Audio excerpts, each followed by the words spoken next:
The passage of the bipartisan infrastructure bill ended the week on a high note for the White House. The Washington Post reports how President Biden and his allies fought behind the scenes to make that happen.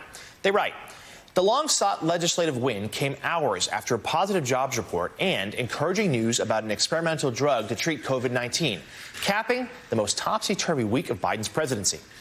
House Majority Whip James Clyburn, a close Biden ally, spoke to the president and his top aides of the election in the aftermath of Election Day, imploring them to crank up their efforts.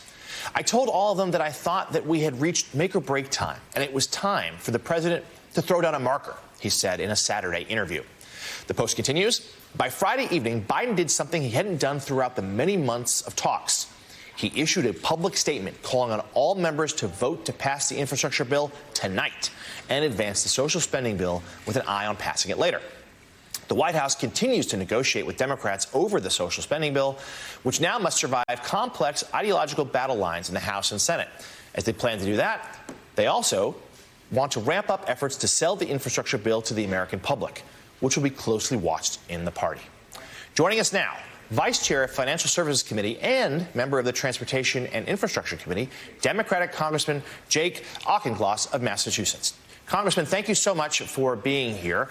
This is undeniably a big win for Democrats. And it has been noted that President Biden made a couple trips up Pennsylvania Avenue to Congress to speak to you and your colleagues, but at those trip visits didn't urge a vote. He did on Friday. So this is a big win now. But do voters know it? How are you guys going to sell it? Good morning, and thanks for having me on. It is a big win for Democrats. More importantly, it's a big win for the United States. We have just made long overdue investments in this country's infrastructure and our economic competitiveness. We are upgrading our roads and our bridges and our public transportation system. We are ensuring that every family has access to clean water, and we are providing high-speed internet to rural, suburban, and urban cities and counties throughout the country, the 21st century version of electricity. And, by the way, we're also upgrading the electrical grid as well. This is about core physical infrastructure. This is about allowing the United States to compete on the world stage against China, and it's also about boosting the earnings potential of working and middle-class families. It's a big deal. So this is obviously, of course, only part one. And we have many twists and turns to go before that reconciliation bill also heads to President Biden's desk. And this is one that's going to have to bridge some real divides between the moderates and the progressives in your party. How confident are you that the House is going to have the votes to get this done? I'm confident. And as you said, there's going to be twists and turns along the way. We're trying to do big things with small margins. So that's going to require intense negotiations. That's important. Better policy comes out the other end of a good, vigorous back and forth on ideas. It's the exact opposite of what we see from the Republican Party under Donald Trump, where they really are a cult of personality in lockstep, with whatever their leader tweets. Here in the Democratic Party, we want to debate ideas. And we have fashioned a Build Back Better agenda that really meets the moment. It is going to provide Social Security for kids. That means expanded tax allowance for working and middle-class families with kids so that they have more disposable income to spend on high-quality nutrition and other needs. That means guaranteed 3- and 4-year-old early education for every kid in the country. And that means more affordable childcare for families in all 50 states. This is improving outcomes for kids across America, and it's going to be historic. We are also taking a big bite out of healthcare costs, what people pay at the counter for prescription drugs, what seniors pay for long-term care, what Americans in states without access to Obamacare pay to get coverage.